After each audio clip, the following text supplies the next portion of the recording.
Nah, kita lanjut ke bagian D ya. Itu ada dua topik, itu secondary recovery dan tertiary recovery ya. Jadi sekali lagi kita lihat ini slide yang sudah kita lihat juga sebelumnya, bahwa 3 tahapan recovery daripada suatu lapangan itu adalah terdiri pada primary recovery, secondary recovery, tertiary recovery. Nah, pada secondary recovery ini biasanya dimulai dengan pressure maintenance ya, kemudian nanti baru dikembangkan menjadi water flood dengan pattern ya, atau peripheral gitu. Jadi dengan secondary recovery ini itu bisa menambah recovery sampai 50%, jadi 30-50% ya tambahannya. Kemudian ini adalah tertiary recovery ya, nanti kita bicarakan lebih detail. Nah, ini disebut sebagai IOR ya. Nah, sedangkan dua ini ya, gabungan dua ini disebut sebagai improve oil recovery. Kita bicarakan secondary recovery khususnya water flood ya. Jadi kalau pada primary itu hanya mengandalkan original reservoir energy, yaitu bisa water drive atau gas drive ya. Kemudian pada secondary recovery ini itu yang dilakukan adalah dengan menginjek ya air ya, menginjek air atau gas gitu ke sumur injeksi ya. Nah, jadi production enhancement dilakukan tanpa chemical change ya. Nah, ini yang juga penting diingat ya, bahwa pada secondary recovery ini tidak ada chemical change di reservoir yang diinjek ya. Nah, jadi salah satu contohnya di sini adalah water flood ya, water flood secondary recovery. Sedangkan nanti pada IOR ya, itu nanti ada chemical proses ya, chemical change dari sistem ya. Nanti kita lihat. Nah, pada water flooding ini itu kan diinjeksikan air ya untuk merefill ya reservoir dan restore reservoir pressure. Jadi ada dua fungsinya daripada injection water ini, itu merefill reservoir karena sebagian daripada volume fluida yang ada di reservoir ini berupa hidrokarbon sudah terproduksi. Juga dia sekaligus juga merestore pressure change. Jadi kita memaintain pressure ya. Ini salah satu gambar yang bisa kita lihat ya. Jadi ada injektor air ya. Ini injektor. Kemudian nanti air yang kita injekkan ke reservoir ini nanti akan mendorong ya. Jadi dia seperti yang tadi kita lihat ya, ini minyak yang terproduksi. Jadi reservoir ini kan mengalami kekosongan sebagian ya, nanti di refill dengan injeksi water ini ya. Sekaligus dia mendorong minyak ke arah sumur produksi. Ini juga demikian ya. Jadi kita lihat nanti seperti yang sudah kita lihat waktu kita membicarakan sweep efisiensi ya. Jadi ini adalah waterfront ya. Jadi ketika kita injeksikan air, ini adalah muka daripada air yang kita injeksikan yang disebut dengan waterfront ya. Nah, jadi pada water flood ini ya ada tambahan facility yang kita perlukan ya di lapangan, yaitu injeksinya sendiri ya. Jadi sumber airnya ya, sumber air ya, water injection pump. Kemudian juga nanti begitu kita memproduksikan minyaknya di sini kan juga nanti sekaligus juga meningkatkan water cut ya. Jadi ada air yang barangkali breakthrough kemudian terproduksi. Nah, sehingga produksi air juga bertambah. Sehingga kita perlu menambah fasilitas untuk memisahkan minyak dan air yang terproduksi ya. Jadi minyak kita alirkan ke tangki gathering station ya, sedangkan air ini harus kita olah sedemikian rupa sehingga apalagi dengan adanya zero water discharge ya, jadi kita harus injek seluruhnya kembali ya ke dalam air, jadi nggak boleh kita buang ke lingkungan ya. Nah, ini micro scale-nya ya. Jadi pada saat discovery ya, jadi ini menggambarkan butiran batuan yang kuning ini katakanlah ini adalah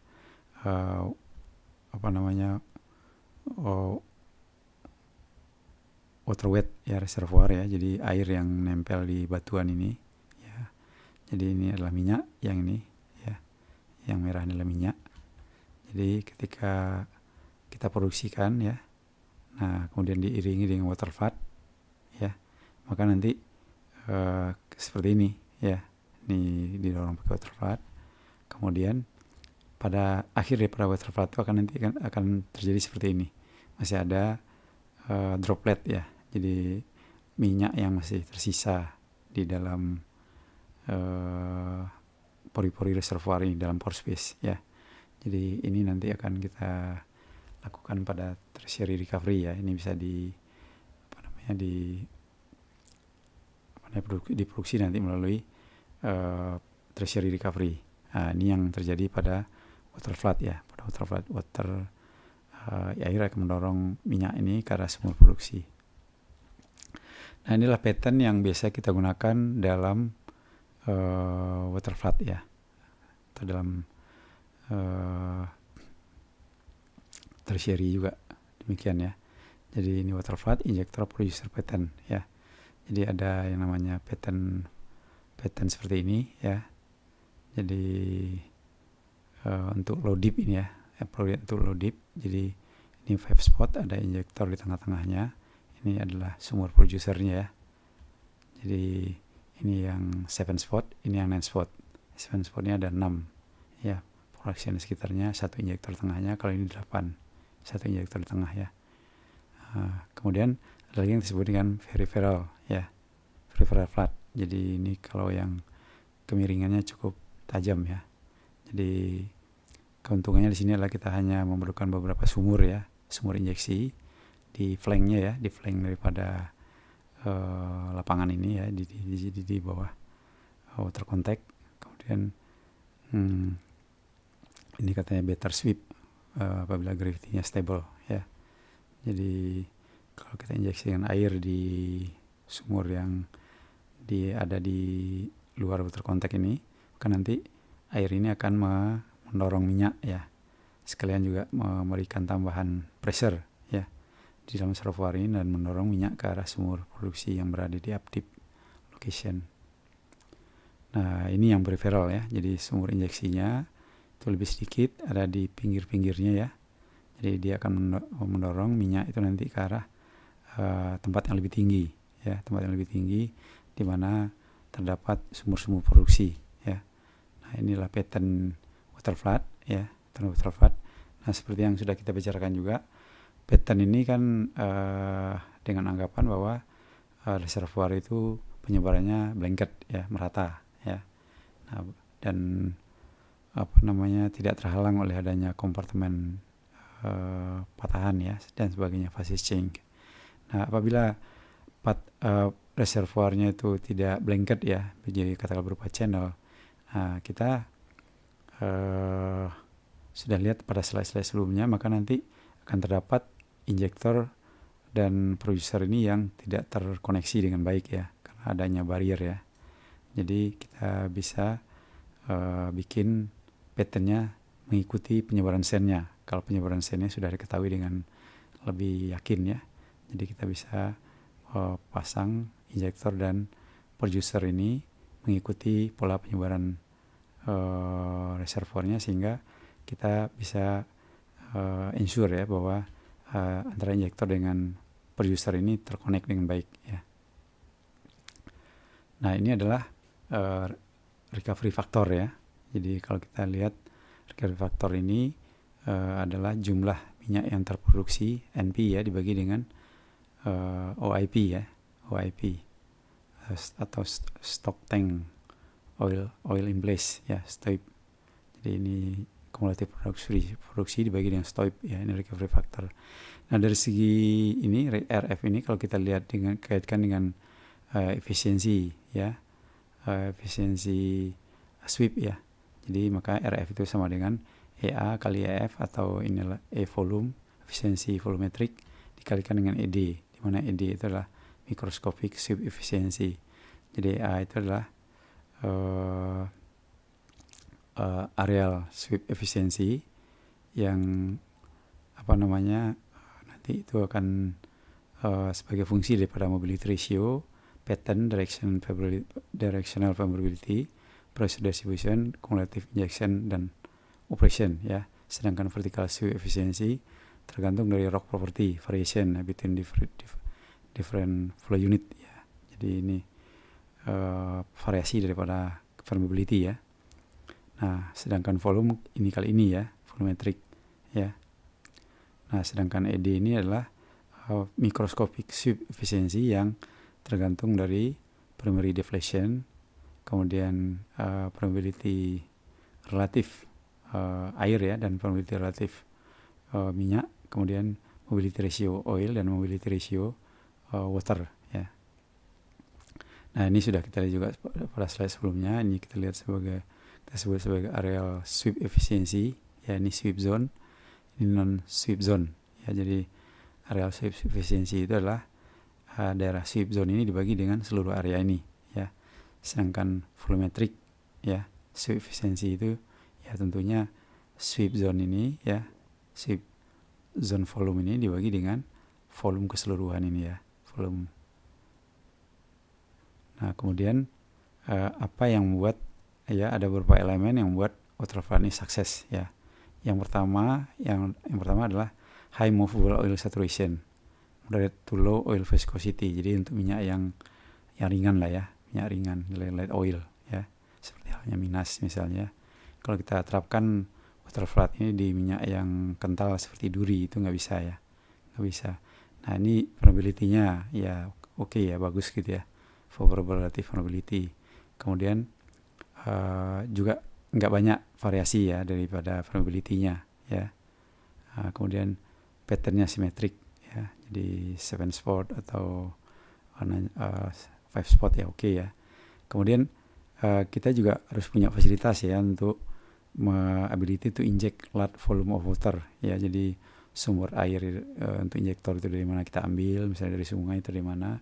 Kemudian juga kalau airnya perlu dikondisikan dulu ya, karena belum tentu air dari sungai itu bisa begitu saja diinjeksikan, harus diolah dulu ya. Ini kan chemical content daripada air itu harus diperiksa dulu ya di lab dan dikondisikan sedemikian rupa sehingga ini cocok untuk dipakai untuk water flood injection ya. Kemudian juga ability to lift large volume of produced water ya. Jadi pada water flood ini itu water cut-nya bisa sangat tinggi ya. Seperti halnya Minas itu sudah lebih dari 90% water cut-nya ya. Nah, jadi kita juga harus punya fasilitas untuk mengolah produced water ini sehingga nanti dia tidak boleh dibuang ke lingkungan ya, karena sekarang regulasi dari SK itu harus zero water discharge ya, jadi nggak boleh dibuang ke lingkungan. Kalaupun dulu pernah dibuang ya, pernah bisa dibuang, ini airnya harus didinginkan dulu ya. Air terproduksi itu kan temperaturnya juga cukup tinggi ya, jadi dinginkan dulu. Kalau sekarang sudah nggak boleh, jadi semuanya harus zero water discharge. Jadi harus ada fasilitas yang cukup di lapangan untuk menghandle ini, karena ini kadang-kadang jadi bottleneck ya. Jadi kita mau meningkatkan produksi, tapi karena air yang terproduksi ini sudah cukup besar, tidak ada fasilitas untuk mengolah airnya, jadi kita nggak bisa meningkatkan produksi. Nah, ini disebut dengan bottleneck production ya. Kemudian pump off ya, producing well ya. Nah, kemudian ada beberapa critical aspek ya terhadap successful EOR ini. Yang pertama adalah reservoir heterogeneity, fault compartment ya. Kemudian stratigraphic phase change ya, ini terkait dengan reservoir heterogeneity. Kemudian adanya stiff zone ya. Jadi kalau bisa reservoir itu ya dia isolated terhadap sand di atas dan di bawahnya, sehingga nanti apa yang keinjekkan ke dalam reservoir itu dia tidak lari ke zona-zona yang tidak kita inginkan, misalnya melalui kontak antara lower dan upper sand, atau juga melalui patahan yang tidak leaking ya, yang leaking. Kemudian potensial hazard ini khususnya pada steam flood ya. Jadi ini pada EOR sebenarnya ya.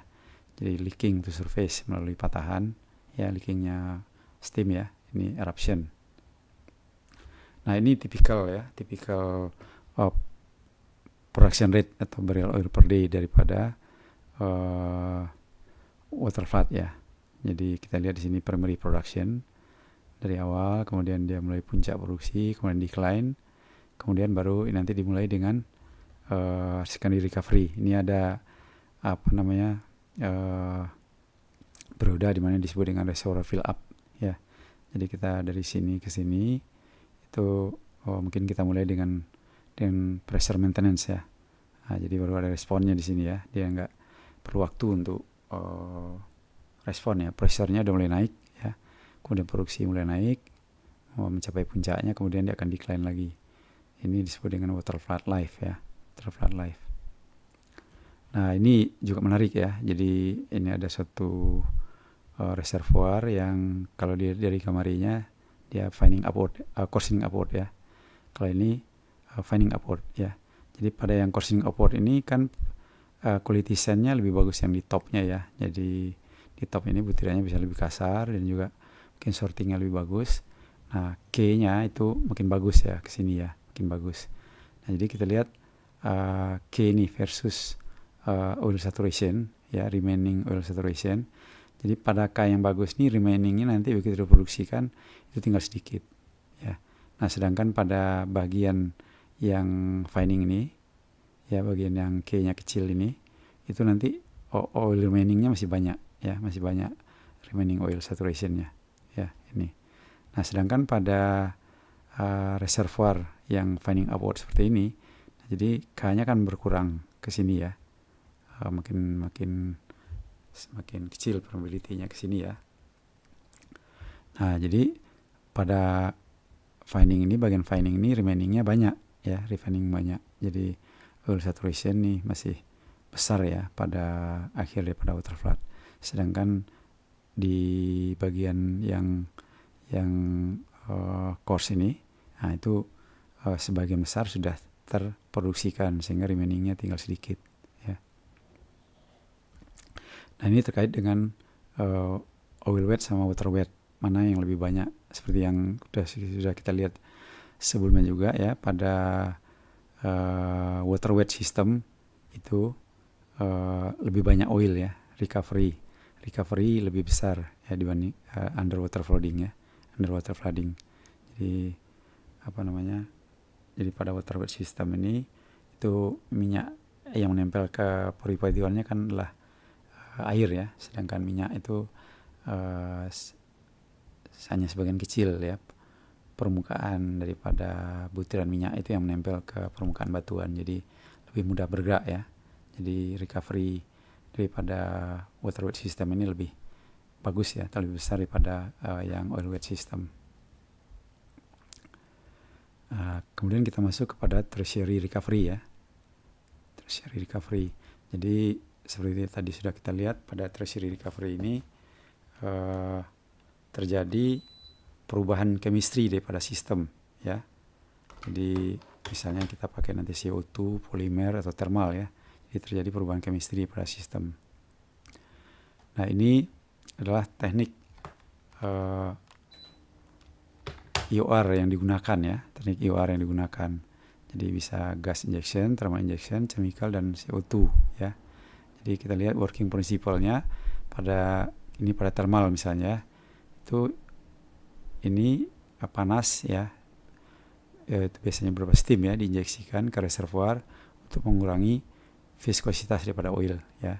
Jadi sehingga minyaknya menjadi lebih ringan dan mudah mengalir ya, Nah ini diterapkan pada heavy oil ya, heavy crude oil field. Nah, recovery-nya bisa mencapai 70% ya, 70%.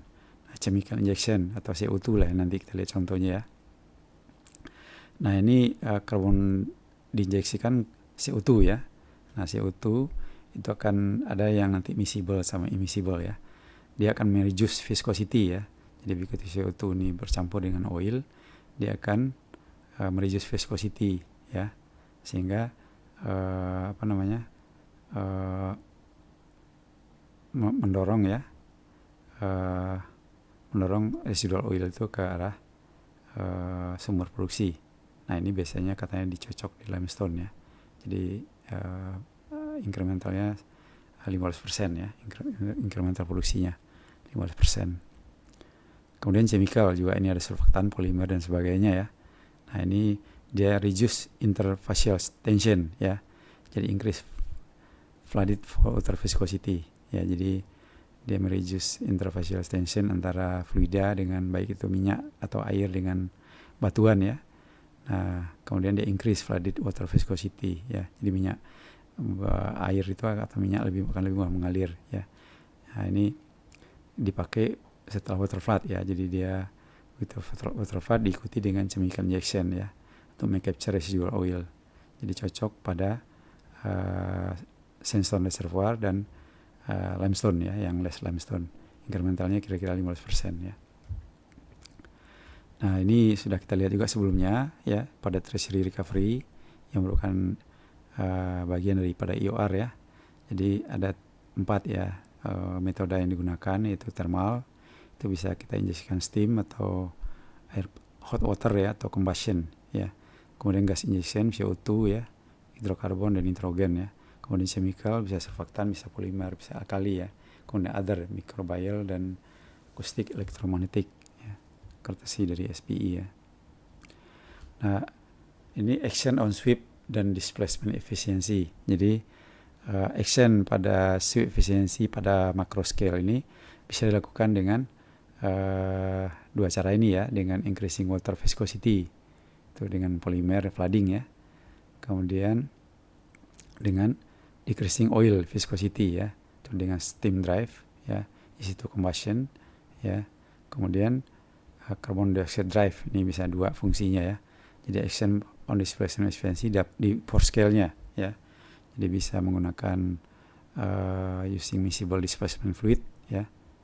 Nah ini contohnya misalnya miscible hydrocarbon gas flooding, kemudian reducing interfacial tension surfaktan ya, kemudian action on the rock wettability ya, alkaline flooding, kemudian thermal recovery ya, tertiary recovery dengan menggunakan thermal ya. Jadi thermal ini ada suatu proses untuk mengimprove oil recovery dengan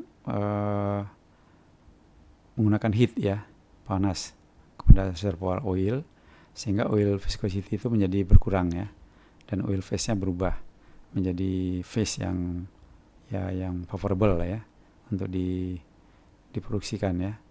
Nah thermal recovery ini ada 3 cara ya. Jadi injeksikan hot, panas ya, dengan menjeksikan air yang panas ya, water flood.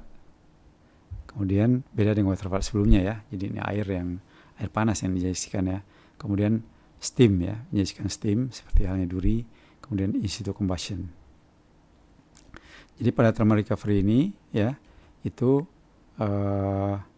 steam diinjeksikan ke sumur ya, ke reservoir untuk memanaskan air dan mereduce viscosity-nya ya, Jadi seperti ini ya. Jadi ini adalah steam yang diinjeksikan, kemudian setelah dia bergerak menuju sumur produksi, dia berubah menjadi condensed hot water ya, dia memanaskan minyak, dan minyak ini yang sudah terpanaskan ini ya, heated oil, itu nanti viscosity-nya akan turun. Seperti contohnya duri ya, ini untuk duri kita lihat viscosity-nya pada temperatur 100 Fahrenheit itu 330, jadi sangat kental ya, sangat kental. Nah ketika temperaturnya sudah terpanaskan ya oleh steam ini jadi 300 Fahrenheit, itu viscosity-nya turun drastis, jadi 330 centipoise menjadi 8,2 centipoise, sehingga ini mudah mengalir ke sumur produksi ya. Nah kemudian ini fasilitas yang diperlukan di lapangan ya, jadi kita perlu steam generator ya, ini juga memerlukan energi juga ya untuk mengenerate steam ini ya. Kalau dulu duri sebelum ada aliran gas dari ConocoPhillips ya di Sumatera Selatan atau dari Jambi gitu, nah ini minyak mentahnya yang dibakar ya untuk mengenerate steam ini ya. Nah ini steam ini kemudian diinjeksikan, kemudian dia berubah menjadi condensed water ya, hot water, oil bank, kemudian terproduksi. Nah kemudian kita perlu fasilitas untuk memisahkan ya antara oil, gas dan water ya. Jadi nanti sebagian dari fluida yang terproduksikan ini itu nanti berupa gas dan water, itu harus dipisahkan di dalam suatu fasilitas, yaitu production fluid storage ya, separation and storage facility ya. Nah, ini kartun steam flood yang saya dapatkan dari Google ya. Jadi ini adalah injektor sumur, ini sumur injektornya, steam ya bergerak ke arah sumur produksi, oil terpanaskan nanti akan diproduksikan di producing well ya. Nah, ini gambaran daripada lapangan duri ya, yang ini sebelum diinjeksikan ya, sebelum ada steam flood project ya. Jadi sumurnya masih jarang ya, dimana ini seluruhnya mungkin merupakan sumur-sumur terproduksi ya. Kita lihat di sini bahwa ada dua sumur yang berdekatan ya. Jadi dua sumur yang berdekatan ini itu dia mengambil dari zona yang berbeda ya. Jadi dia mengambil dari zona yang berbeda. Jadi seperti kita ketahui bahwa di duri ini kan ada yang utama ya, ada upper pertama, lower pertama, kemudian kedua ya. Jadi dia mengambil dari zona yang berbeda ini, sumur yang berdekatan ini. Hampir di setiap lokasi ini ada dua sumur ya, yang mengambil dari zona yang berbeda. Kemudian setelah dilakukan steam flood project, nah inilah. Jadi hampir semua permukaan ini ya sudah terkelupas oleh fasilitas yang diperlukan untuk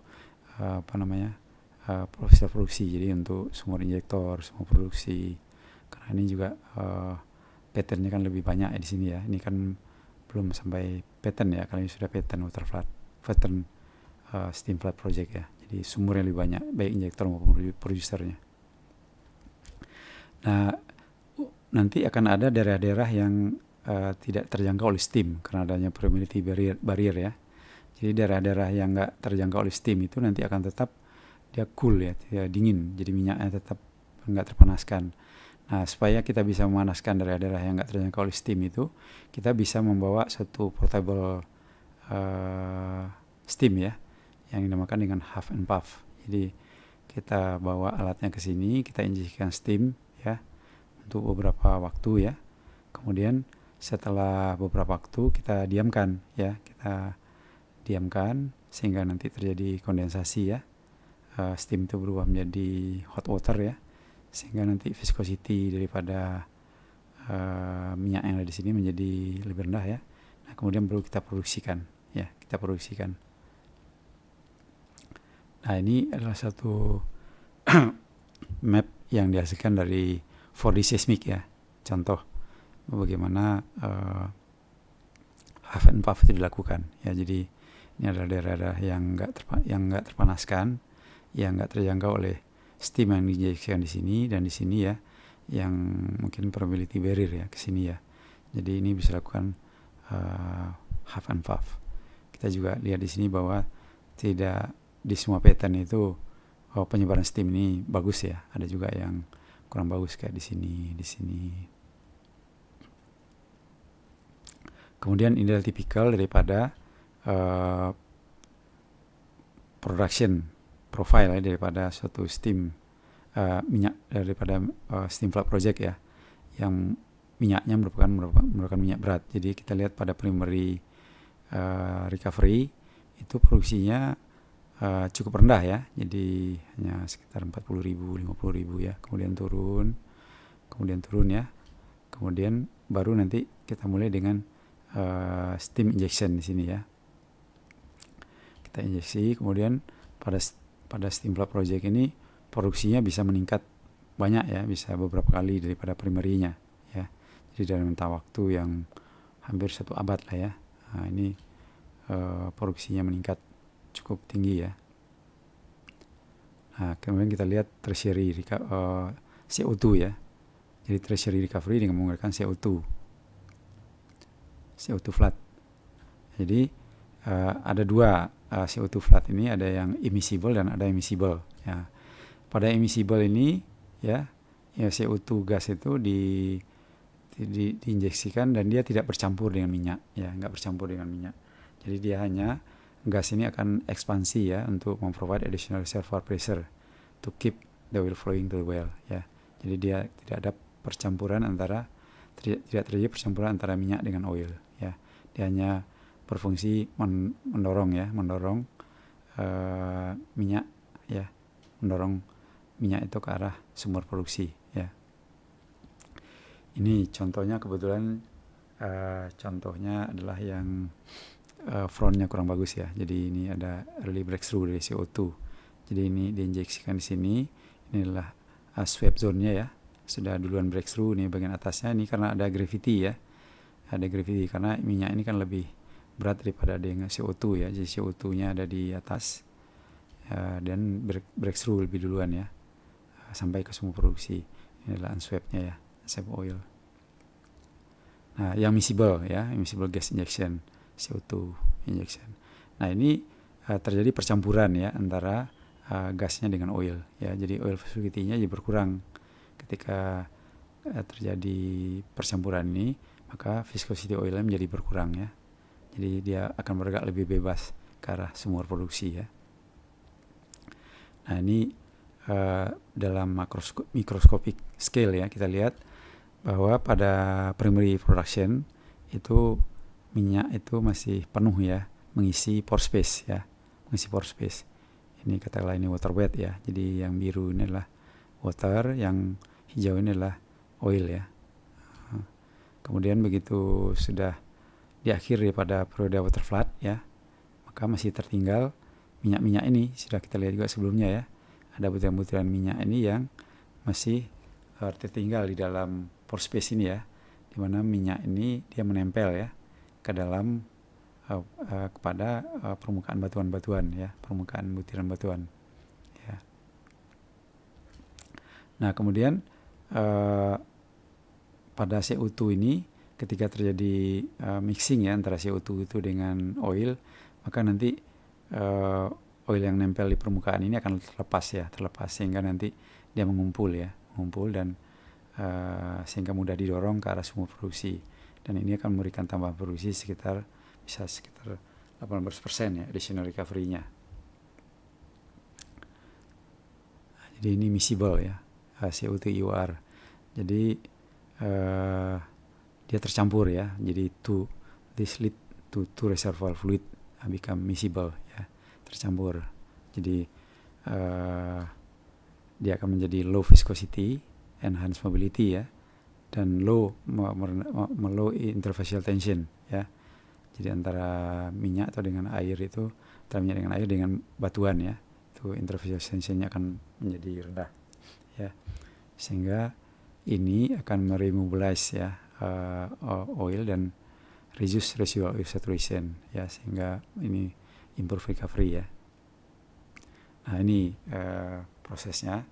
Jadi kita injeksikan CO2 ya di sumur ini ya. Ini harus ada fasilitas untuk membawa CO2 ini ke lokasi ya. Jadi mungkin via pipeline ya, kita bawa ke sini ya, kemudian kita injeksikan.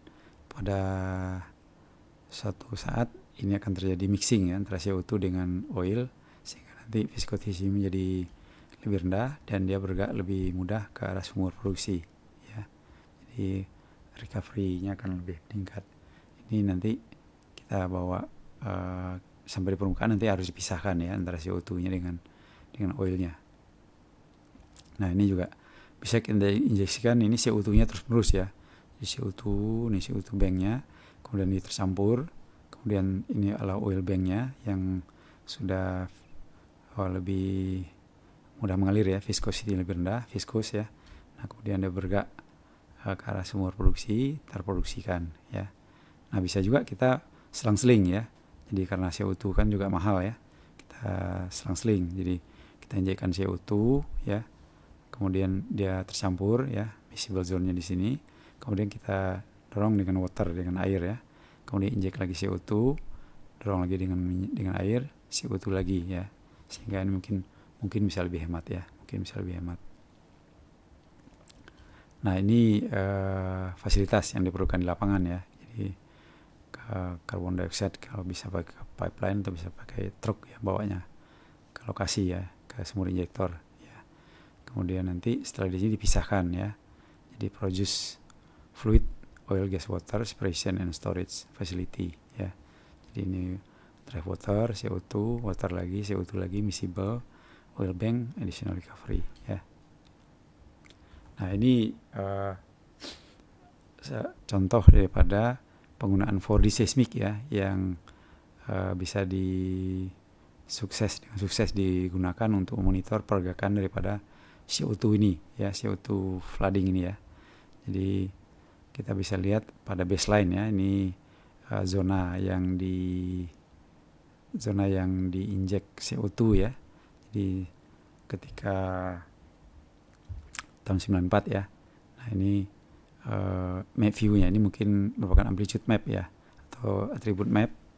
Nggak dijelaskan sini atributnya apa, tapi yang jelas ini adalah atribut yang dihitung dari interval ini sampai sini barangkali ya. Jadi ini pada saat CO2 itu belum diinjeksikan, jadi nggak ada apa-apa di sini ya, kelihatan. Nah ini pada 2001 ya, mungkin setelah beberapa tahun ya, mungkin 5-6 tahun setelah CO2 diinjeksikan, kita lihat ya ada perubahan amplitude ya di sini ya, ada perubahan amplitude. Jadi perubahan amplitude ini kalau di map ya pada zona ini, maka akan terlihat bahwa dia sudah menyebar ya, dari ini mungkin lokasi injektornya ya, dia sudah menyebar. Kemudian 3 tahun kemudian dimonitor lagi, penyebarannya sudah lebih meluas. Kemudian 2 tahun kemudian disurvei lagi, itu penyebarannya sudah lebih meluas lagi ya. Nah ini yang cyclic tadi, sama dengan half and puff tadi ya. Jadi daerah-daerah yang nggak terjangkau oleh CO2 itu bisa dilakukan ini ya, cyclic dioxide ya, kepada reservoir ya. Jadi seperti hal yang tadi, itu diinjeksikan untuk beberapa lama ya, injection karbon dioxide, kemudian dibiarkan sehingga nanti akan tercampur CO2-nya dengan minyak. Nah dia akan mengurangi atau mereduce viscosity daripada oil ya, viscosity oil. Nah nanti setelah beberapa saat nanti diproduksikan. Jadi ini bisa dalam hitungan hari ya, ini dia bisa dalam hitungan hari atau minggu, ini juga bisa dalam hitungan minggu atau bulan ya. Memproduksikan ini cukup lama ya, memproduksikan bisa cukup lama. Jadi ini adalah depleted oil sand, ini yang oil in place ya. Nah kita lihat surfaktan ya. Nah surfaktan itu adalah satu chemical flooding ya, itu general term yang digunakan untuk satu injection proses ya, yang menggunakan special chemical di dalam air ya, untuk mempush oil out of formation ya, chemical flooding. Jadi kita lihat sini ya, ini kan kita injeksikan pertama surfaktan ya, ini kan minyaknya ini, kemudian diinjeksikan surfaktan, kemudian polimer ya, kemudian injeksikan lagi air ya. Jadi kalau surfaktan semua kita injeksikan mungkin terlalu mahal ya, jadi kita selang-seling surfaktan dulu ya, karena surfaktan ini yang membuat frontnya ini bagus ya, yang membuat sweepnya ini bagus ya. Jadi injeksikan surfaktan dulu, kemudian surfaktan ini setelah dianggap cukup memadai ya ketebalannya di sini, kemudian didorong dengan polimer ya, karena polimer kan lebih murah mungkin ya. Kemudian didorong dengan air ya, sehingga minyak itu terdorong ya ke arah sumur produksi ya. Jadi dia kan juga mereduce interfacial tension. Nah,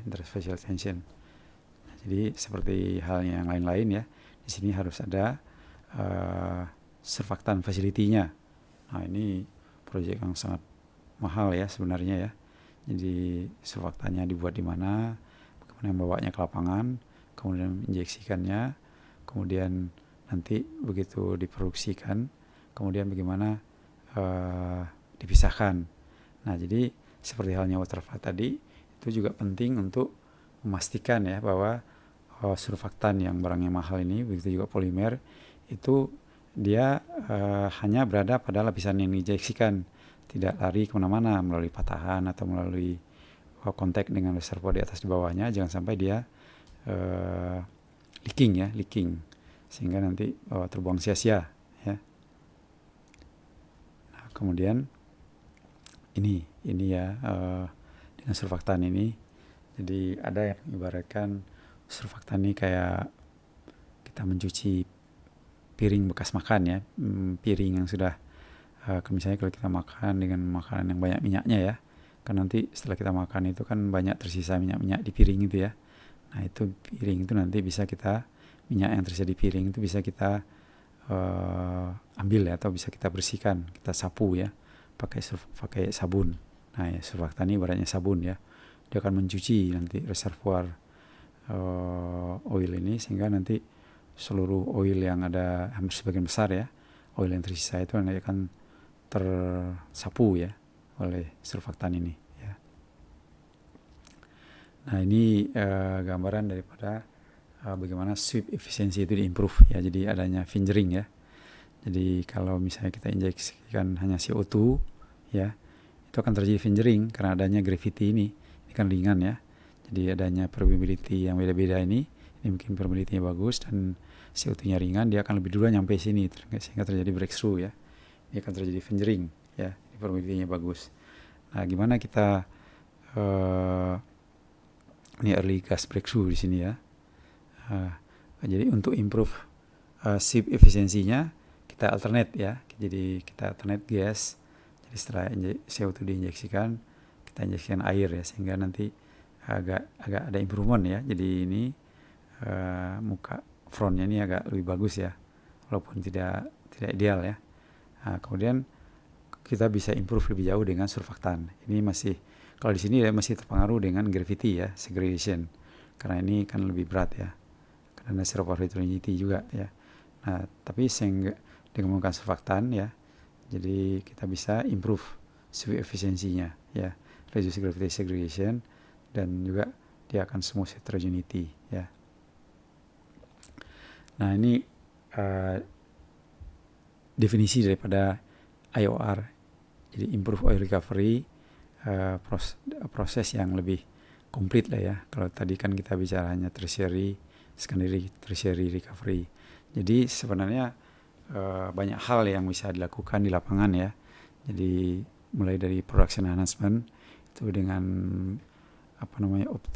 optimize artificial lift ya. Jadi pompa yang kita gunakan itu kita gunakan yang paling terakhir lah gitu ya, yang ada artificial liftnya. Kemudian kita increase well stimulation ya, dengan oxidizing dan fracturing misalnya. Kemudian reactivating idle well. Mungkin ada sumur-sumur yang idle, yang sudah lama idle, nggak tahu sebabnya kenapa. Kita coba cek lagi kenapa ada idle, kita reaktivasi sumur ini ya. Kemudian kita walkover ya, dengan merubah completion strateginya. Mungkin sen yang dibukanya diganti ya. Kalau sen itu satu sen misalnya sudah depleted, mungkin kita bisa cari sen-sen lain yang mungkin tidak terlalu menjanjikan sebelumnya ya, mungkin yang agak shelly atau gimana. Nah kita rubah completionnya. Kemudian juga debottlenecking facility. Nah ini juga penting ya. Kadang-kadang karena air terproduksi itu sudah cukup meningkat ya, produksi kita nggak mendukung ya, produksi nggak mendukung, sehingga akhirnya minyak itu fluida itu mengalir bukannya dari reservoir ke atas ya, ke sumur produksi, tapi malah dibalik ya. Jadi namanya debottlenecking. Jadi kita mengupgrade processing facility dengan mengupgrade gathering station, pipeline dan sebagainya ya. Kemudian ya ini upgrade facility di sini ya. Kemudian ini juga termasuk dalam IOR ini adalah infill ya, step out ya, infill, berbagai macam tipe infill ya, dan step out ya. Mungkin biasanya ada di arah kompartemen tertentu yang bagian step out ini belum ada sumurnya ya. Kemudian recompletion ya, walkover ya, kita walkover. Kemudian kita infill drilling ya, infill drilling, step out drilling nih ya, ini deepening. Nah mungkin ada zona-zona yang reservoir yang agak sebenarnya di sumur lain mungkin dia sudah terproduksi ya, tapi di sumur kan banyak sumur ya, tidak semua sumur bisa menjangkau semua reservoir ya. Nah, jadi ada sumur-sumur yang kadang-kadang gantung ya. Jadi ini kita dipening ya, supaya nanti minyak yang terdapat di bawah sumur yang gantung ini bisa terambil ya. Jadi kita namanya itu deepening ya. Jadi ada infill, ada step out, ada deepening. Itu masuk dalam EOR strategy ya, proses. Kemudian secondary ya, yang sudah kita bicarakan, water flood, ini gas flooding ya. Kemudian EOR ya, EOR ini sudah kita bicarakan ya, polymer, thermal dan sebagainya. Nah, jadi ini mengenai cost ya, mengenai cost. Jadi pada primary ini kan tentunya costnya tidak terlalu mahal ya, karena begitu juga pada secondary, karena kita hanya menggunakan air ya, karena air ini kan tidak terlalu mahal juga ya, jadi mengolahnya nggak memerlukan biaya mahal. Kemudian pada thermal recovery ini, pada tertiary recovery ini kan perlu steam ya, perlu hot water, perlu gas ya, CO2, kemudian perlu polimer, surfaktan, yang semuanya ini mahal ya. Jadi cost per barrelnya dari sini ke sini itu akan menjadi lebih mahal ya. Jadi dengan harga minyak yang mendukung, nah ini bisa dilakukan. Tapi kalau harga minyak tidak mendukung, nah ini sulit ya melakukan hal seperti ini dari segi keekonomiannya, walaupun masih banyak ya remaining oil misalnya ya, tapi harus diambil dengan tertiary recovery. Tapi kalau harganya nggak mendukung, nah ini repot ya, bisa macet semua proyek ini ya. Nah ini closing remark ya, ini saya ambil dari ini Chesterton ya. Jadi terdapat hanya satu yang pasti, yang certain ya, itu adalah sesuatu yang tidak pasti ya. Jadi ketidakpastian itu adalah sesuatu yang certain ya. Jadi kita berhadapan dalam bisnis perminyakan ini berhadapan dengan banyak sekali ketidakpastian, uncertainty ya, banyak sekali, baik itu yang menyangkut subsurface-nya maupun juga menyangkut di surface-nya ya, menyangkut ekonomik dan sebagainya ya. Jadi ini yang perlu menjadi perhatian kita ya. Ini adalah akhir daripada part D dan akhir daripada Geophysics for Field Development ya, course ya.